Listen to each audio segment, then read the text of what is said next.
Yesu nashimwe bakunze ijambo ry'Imana hano mu kiganiro ijambo ry'ubushobozi.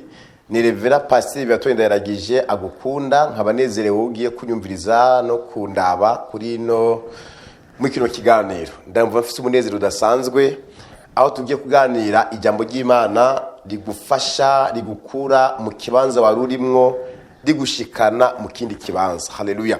Rero kino kiganiro tugiye kuganira ibintu 16 ukwiye kuba ufise kugira ngo ingabire yawe ikorere ibwami. Haleluya.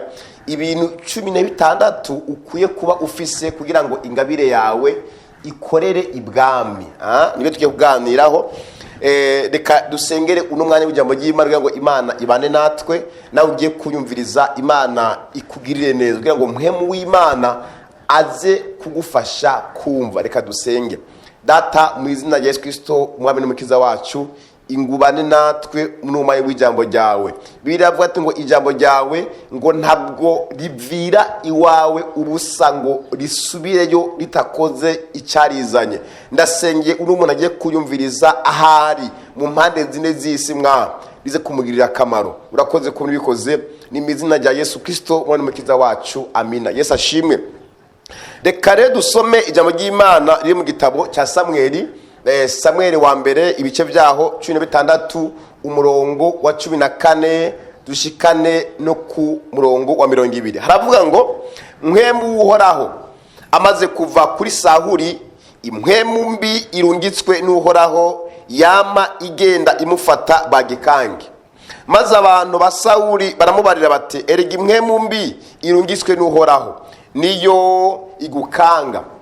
Enda se databuja nutume twebwe abasabye bawe duhagaze hano tuje kukuronderera umuntu w'umuhinga azi gucuraranga inanga, maze iyo mpwemu mbi irungitswe n'Imana iyigufashe aza gucurarangire ukire. Nuko Sawuli yishura abo bantu biwe ati nuko nimundonderere umuntu azi gucuraranga neza mu munzanire. Umuhungu umwe w'umusore aramwishura ati nabonye umuhungu wa Isayi aritonda mu byo avuga, ni umuntu w'igikundiro kandi uhoraho ari kumwe nawe. Amina.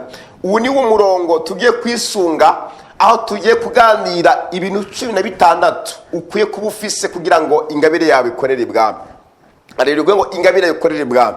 Ubundi baracumugane ngo ubwiza bw'umukobwa ngo bumugeza ibwami, ngo ariko ikizotuma aguma ibwami si bwa bwiza n'imico. Haleluya. Ushaka ufise rero ingabire yawe, ingabire yo kuririmba, ingabire yo kuvugishwa, ingabire yo kwerekwa, ariko hariho ibintu bizotuma iyo ngabire ikorera ibwami.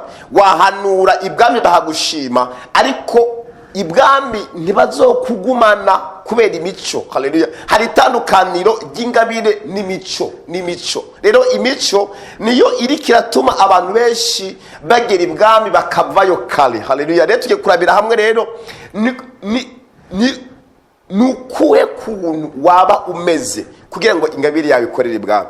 Waba umeze gute kugira ngo nabo umuhanuzi ni wahanurira ibwami ugumeyo. Tumaze kubona abantu benshi bahanura ibwami bahagushima, ari ugasanga ibwami ugiyo rimwe ntuzosubirwe ngo ingabire yawe naho yakoze ntabwo ibereye kuba ibwami.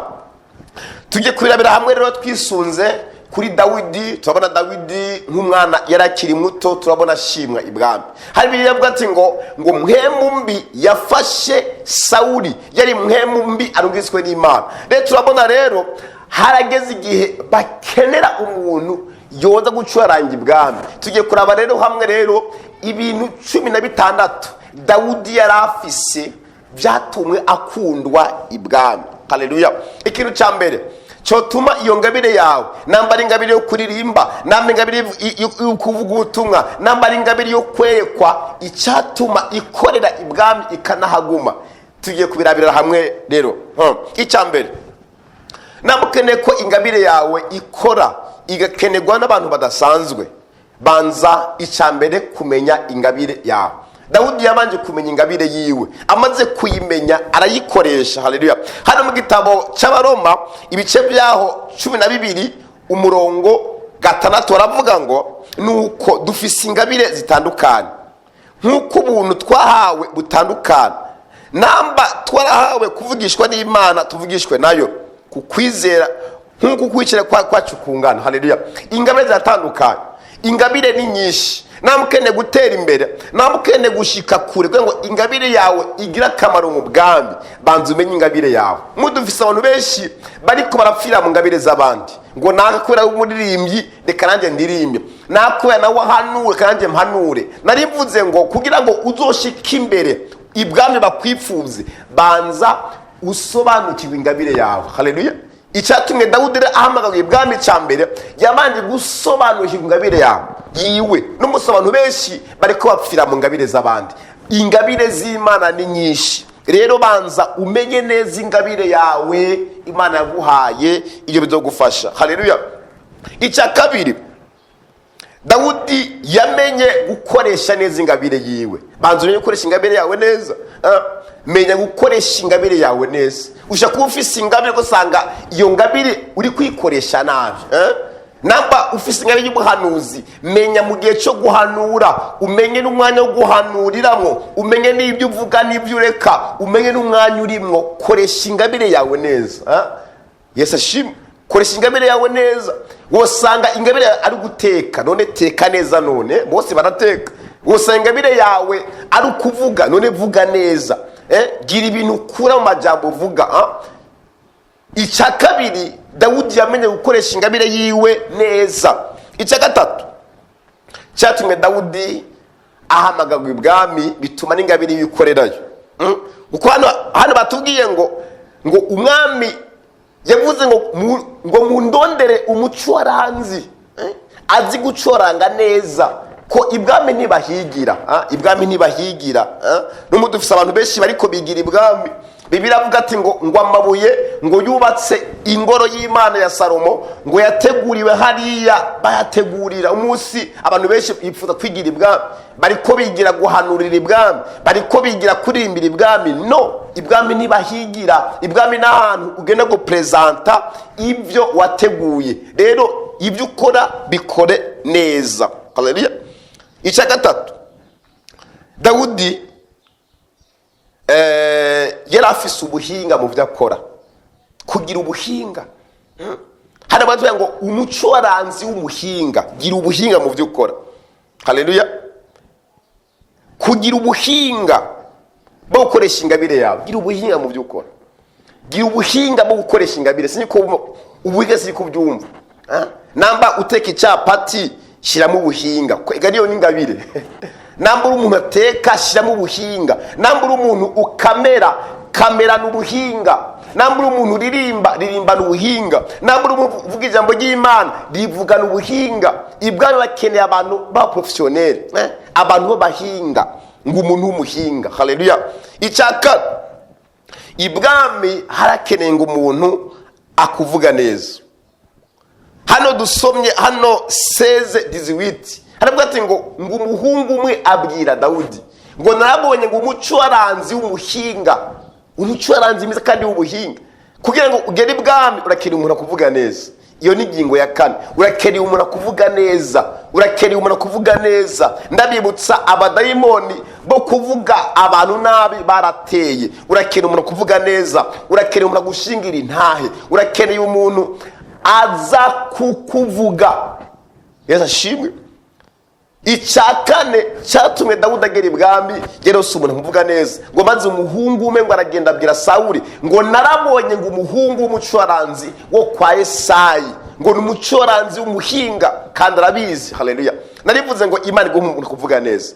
Urose umuntu kuvuga neza, iyo viza wayibona. Urose umuntu kuvuga neza, iyo nzu wayibona. Urose umuntu kuvuga neza, ntabwo wabura umuntu kurihira amashuri. Ubonye umuntu kuvuga neza, wava muri icyo kibazo. Ndagusengera mu izina rya Yesu Kristo, uronke umuntu kuvuga neza. Yesu ashimwe. Icya gatanu, harakenewe yuko agira adresse ahabarizwa.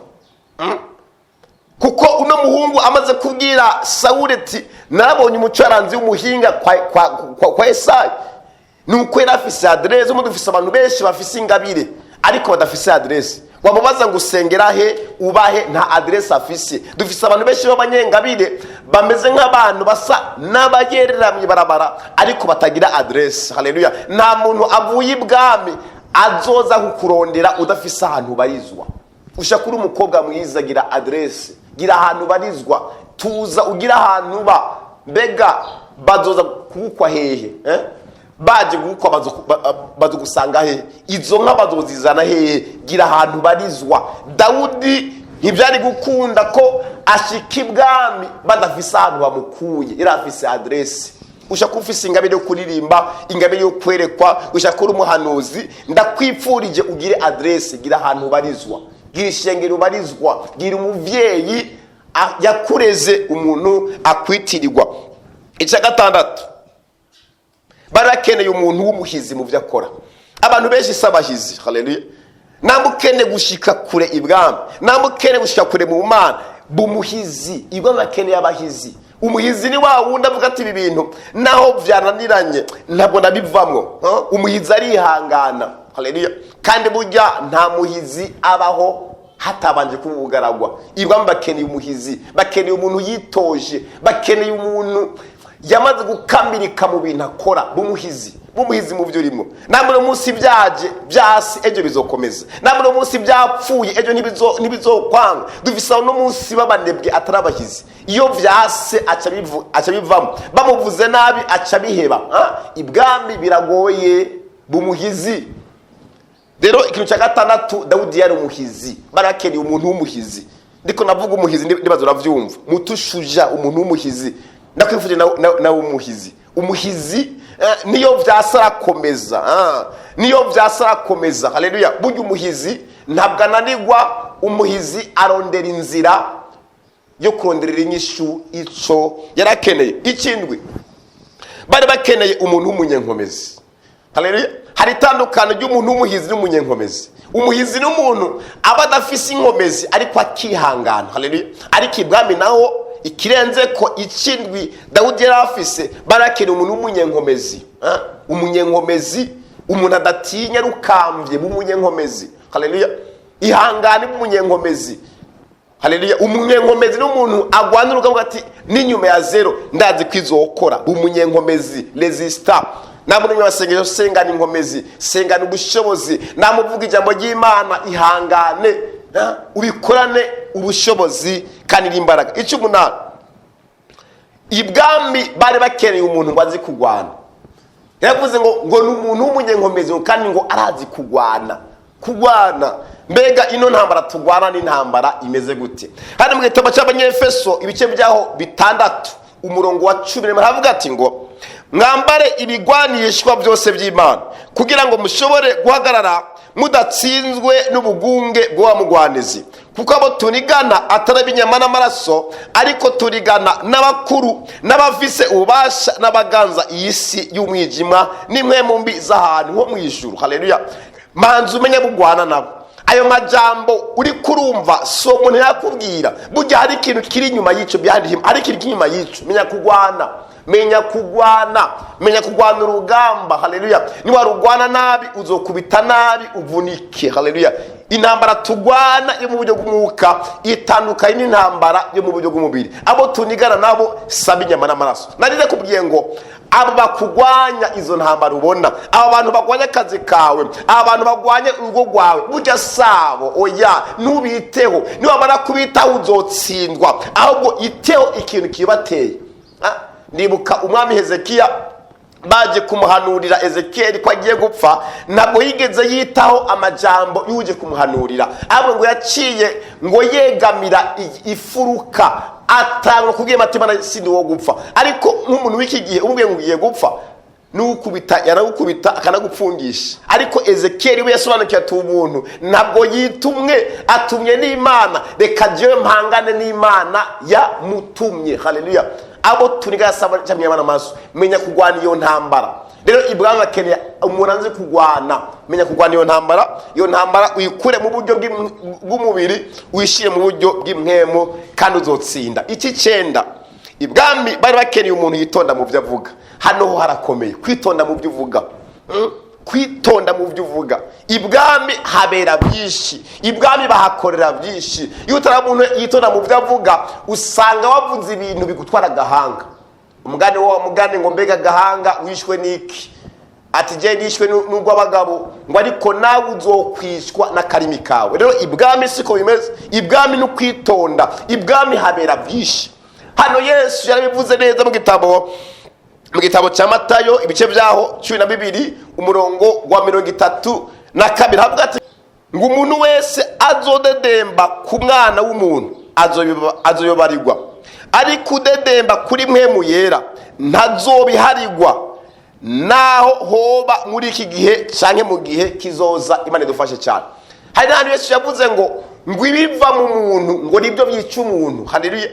Ibivamo si bikujyamo. Haleluya. Ukuvuga iki? Turi mu gihe kigoyi abantu benshi batitonda mu byo bavuga. Haleluya. Itonde mu byo uvuga. Mbega ibyo uvuga ubwo haje audite ngo bisubiramo. Ibyo uvuga abayobozi, ibyo uvuga abakurongora, ibyo uvuga urugo rwawe, ubwo haje abacamanza ngo bisubiramo. Rero ibwami hakiri umuntu itonda mu byo avuga. Itonde mu byo uvuga, itonde mu byo uvuga, itonde mu makomantere uvuga. Bega kubera iki kino kintu cy'icenda kwitonda mu byo umuntu avuga byabaye ibwami. Hano Yesu Kristo yacira umugani aburira abantu ngo uzocumura ku Mana no kuri Data ngo azoberwa, ariko ngo udedemba kuri mpwemu yera ntazoberwa. Nukuvuga iki? Turi mu gihe kigoye cyane aho abantu benshi basigaye bakritika iby'Imana. Umuntu yasenga akazura uwapfuye, akoresha utangaza, akaba n'umutunzi. Ibyo mirimo yose abantu bazi ngo ni shetani gusa atanga umugisha. Kino gihe mpamvu Yesu byamubabaje cyari igihe kigoye cyane. Yesu amaze kuzura, Yesu amaze gukiza, abayuda baci bavuga ngo no muntu ngo ntabwo ari umukozi w'Imana, ngo akorana na Zerezebule, bafata imirimo y'Imana bayishyira kuri shetani. Rero iyo umuntu atitonda mu byo avuga apfa ibyo avuze. Ibwami habera amabanga menshi. Haleluya. Ntabwo ushobora gushika ibwami utitonda mu byo uvuga. Ibyo uvuga itonde, ubanza ubisuzume, wosanga n'ibyo uvuga wenda ari ukuri, ariko ukuri kose ntikuvugwa. Ibwami habera byinshi. Reka mbandanye iki-10. Haleluya. Ibwami bari bakeneye umuntu afite igikundiro, ko yavuze ngo aritora mu byo avuga, kandi ngo ni umuntu afite igikundiro. Haleluya. Ndagusengera mu izina rya Yesu, Imana iguhe igikundiro. Haleluya. Imana iguhe igikundiro. Abatwaye igikundiro cyawe Imana ikigarukane. Bagutwaye igikundiro cyawe. Burya umuntu afite igikundiro ibwami bagukunda. Buga icyatumye Esther ashimwa ibwami, yari afite igikundiro. Haleluya. Yakunzwe n'umukuru w'inkone kubera igikundiro. Ndagusengera mu izina rya Yesu, Imana iguhe igikundiro. Ufite igikundiro akazi wakabona. Ufite igikundiro nta muntu akuvuga nabi. Ufite igikundiro ndetse na mwarimu akwigisha yagukunda. Ibwami akeneye umuntu afite igikundiro cy'Imana. Kikube ko mu izina ryande, mu izina rya Yesu. 11. Ibwami harakenewe umuntu afite umuvyeyi.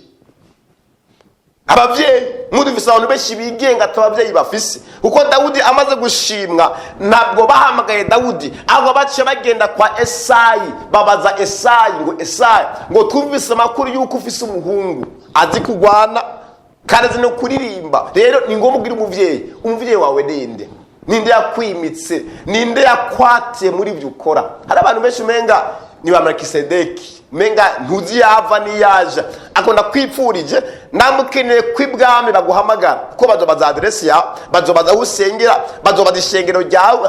Umva bakeneye kugira umuvyeyi azokwisinya. Haleluya. 12. Ibwami barakeneye umuntu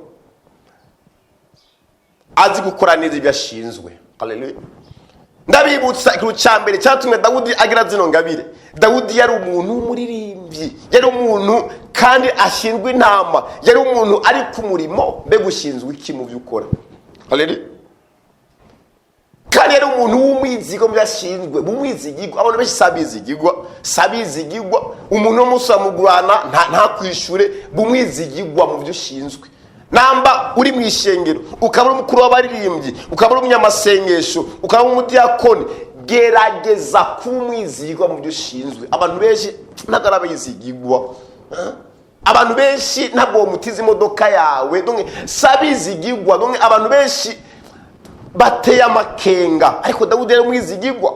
Yari umuntu intama yazicungira neza, bigatuma zigenda neza. Iyo haje intare yarayitesha. Haleluya. Yakora ikintu yiyemeje. Navuze ngo bumwizigirwa mu byo ukora bizogufasha. Bumwizigirwa ku masaha. Ibwami bubahiriza igihe. Nambi ibwami bakubwiye 3 ukaza 4 usanga urugigugawe. Bumwizigirwa. Haleluya. Kino kintu mbona ugisengera abakozi y'Imana bagenzi banje, tuba bizigirwa. Haleluya. Tubahiriza igihe, tubahiriza isaha. Ibyo bizotuma ibwami tuba abantu badasanzwe. 13. Haleluya. Ibwami bakeneye umuntu azi ijambo. Kuko ibwami ntabwo bavuga amajambo, ibwami bavuga ijambo.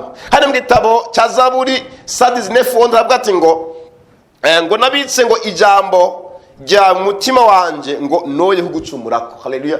Ni ngomba yuko ugira ijambo. Ibwami ntibakeneye amajambo, bakeneye ijambo ry'ubushobozi.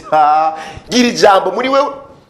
Mudufise abantu benshi umenga ni baniryo, urumva bagenda iyo bigiye, iyo bameze nk'umuyaga, bameze nka Simoni atarahindukwa Petero. Umuntu w'ijambo. Ibwami bakeneye umuntu afise ijambo. Haleluya. Yesu nashimwe cyane. 14. Ibwami bari bakeneye umuntu yuzuye mpemu yera. Mbega wuzuye iki? Haleluya. Bakeneye umuntu yuzuye mpemu yera, avuga atibugishije ariko avuga ngo na mpemu yera. 15. Ibwami bakeneye umuntu afise ikimazi aricyo Kristo. Haleluya. Yesu ashimwe. Suri inyuma gato burya Dawudi amaze guhamagagwa yabwiye bace bagenda guhamagara se rero ibintu yamuhaye ibintu bitatu. Se yamuhaye umutsima, amuha n'umukuza, amuha n'ifarasi yamujyanye hariya. Amahoro y'Imana bane nawe. Rero ndakwifurije yuko wogira imico ikenewe ibwami. Isuzume uramukumeze by'ukuri, ubona ibwami bo guhamagara. Ego urahanura, ego urerekwa, ariko ubona iyo ngabire yo gukorera ibwami. Haleluya. Ndiko nabona ibwami baguhamagara, ndiko nabona ibwami bagushaka. Buri gihe kuva isi ibaho ibwami habayeho hakeneye abantu. Umunsi umwe ibwami bari bakeneye Yosefu ngo aze guhanura, bamukura mu mpimba, bamukura mu gahunda zo guhanura. Yarafise ko yaginze. Haleluya. Uwundi munsi bari bakeneye umuntu nka Esther, kubera ibwami Vashiti yari yasuzuguye umwami. Barakeneye umuntu aza kumusimbura amusubirire mu kibanza. Ibwami baragushaka, ariko hindura comportement, hindura inyifato, hindura ingendo, kugira ngo ibwami uzogire umunyamumaro. Amuri Imana bane namwe rero. Ndumva nezerewe cyane. Ndagushimiye uwari kurankurikirana kino kiganiro, kandi ndipfuje ino mico ibe ku buzima bwawe. Bari kuraganira na Pasiteri Revera Pasiteri Viatorendagije, umwungere w'ishengero ijambo ry'ubushobozi. Aragukunda. Rero mu kiganiro gikurikira nzokubwira ibindi bintu 15 byatumye Dawudi aguma ibwami. Ibi ndakuganiriye hano ni byatumye ahamagagwa ibwami, ariko hariho ibindi nabyo byatumye aguma ibwami. Shalom. Amuri Imana bane nawe rero. Ushaka kuba ufise icyo wanyandikira, icyo wabaza, icyo wifuza kunganira muri kino kiganiro, inomero waza kwibona munsi ni 79 586 660. Ndabakunda cyane kandi bakoze kuntega amatwi no kundaba no kuneza n'umwanya. Amahoro y'Imana bane nawe. Ndakwipfurije ko wogira imico ikenewe ibwami. Shalom.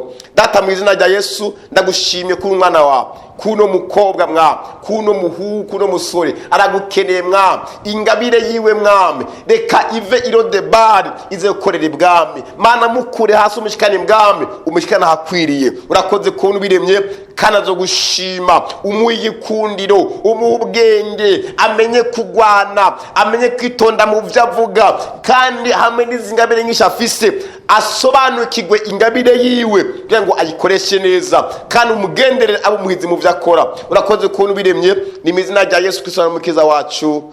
Amina. Shalom. Muri Imana bane natwe.